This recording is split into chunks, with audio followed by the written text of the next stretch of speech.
Hey there, I am Dee, and what I have in store for thee is a book by Bischoff Davy based on James O'Barr's The Crow. While not entirely true, admittedly, we all know the movie better, don't we? So to understand The Crow completely, let's put all the facts in a row. James O'Barr, who was he? At the time, a girl made him happy, but their happiness was cut shortly when a drunk driver killed her.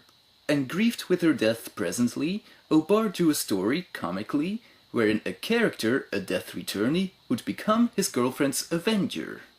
The comic, sad to say, wasn't the best in any way, and with respect to O'Barr all the way, the story felt like a drabble.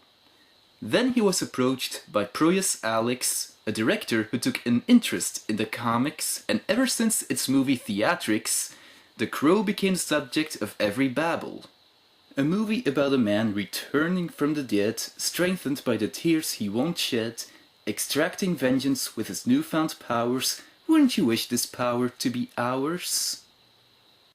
So yes, strange as it may be, the comic's not the superior one, but the movie. Because it's easier to relate to, as we all know someone we want to hurt too. And with The Crow's success subsequently, many more media followed, inevitably. Such as sequels, of which the next is worse than the former, comics, of which O'Barr had no say in the matter, and a TV series, of which the less said, the better. And, getting onto today's subject, they even wrote books. Let me show you the object. A book written by David Bischoff, of which the publishers should have said piss off, because this is something even Hollywood would reject. Quoth the Crow, which, as you may know, references Edgar Allan Poe. So now let's go and see how this new foe is stepping on my toe. For a year now, Richard Henneman had allied himself with a self-described elite group of local Goths. Not much to think of. Bloody fanged Draculas from Bela to Gary menaced. Luckless women with deep cleavage held up their arms screaming. Art, pure and simple. As long as it doesn't wrinkle. Iggy rocked the walls, postered with goth rock darkwave icons. The Sisters of Mercy, The Cure, The Mission, Kiss and Alice Cooper. Yes, he's a real hooter. Behold, he thought, signed first editions, from Stephen King to Anne Rice to Clive Barker to Dean Koontz. They were all here. Here, here. This must be the protagonist. Why? Because lots of time is spent on introducing this guy. He tried to get up, but soon realized he'd been restrained. There were several belts tying him down. He could only move his head, his hands and his feet, and those not terribly far. For a moment the dark man remained silent. This must be the moment wherein he's silenced. I have powers now, strange powers. I perceive things as I had not before. In life, he said in a solemn whisper. In life, Mr. Henneman. Wait, the one with powers is the Dark Man? Maybe he's just some crazy bum. Good, because if the villain's a crow, that would be dumb. The Dark Man walked the streets of Phelps Point, remembering. Amy, oh my dear God, Amy, don't hurt Amy. So Henneman's not the good guy, is he? Then why waste so much time on his introduction, causing us to make the wrong deduction? Chapter 1, which like all other, starts with a quote from Edgar, and in so doing being a constant reminder that there are other books that are better. There was a crow on the roof. A crow, not a raven? Get it? Because the title should be Quoth the Raven. Subtlety is not their forte. And neither is ornithology, I must say, because the largest type of crow is a raven. Dear Dr. Blessing, I'm sure you've heard of me, or at least the line of books I edit. My name is Roscoe Mithers.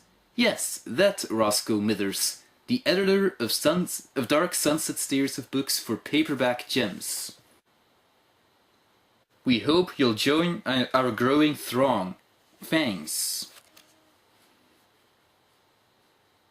When he finished reading the letter, there was a silence for a moment. Okay, I understand. This is a joke. And rightfully so, as this doesn't sound like an official letter, more like something written by a fan who doesn't know any better. "I have long since made overtures," said Baxter. "The good professor lives in an ivory tower. He scoffs at us. So easy to do when you have barrels of money, cauldrons of success. And yet, brethren, do we not drink from the same well? The literature and the philosophies and the emotions that travel through our grey matter, it travels through William Blessings. And yet clearly, Blessing is a necromancer who denies his spells stink of sulphur. Perhaps someone should wake Blessing up." I guess I should dissect this little fart, but I don't even know where to start. So basically, Blessing will be killed because he refused to join this Publishers Guild. And not by his next of kin, mind you, but by the publishers themselves. Oh, boo-hoo! The ones running this company aren't publishers' material, really. If anything, again not very subtly, they're replacements for the villains of the movie. Couldn't think of anything better himself, so Bischoff took some elements off the movie's shelf, making his writing very lazy. She was alone now and had no intention of going to the door and talking to anyone in person. She wanted the safety of 2 thick doors and many locks between herself and the world. "Who are you?" I'm Delmore Blessing." So obviously not who he claims to be. It's really Amy's deceased husband, isn't he? But what really strikes me as odd is that she doesn't recognize her husband's voice. The stupid sot. "Me? I stick to straight mysteries. I like reality. Know what I mean?" Reality. Something of which this writer isn't very keen. This book really stinks, I'm sorry.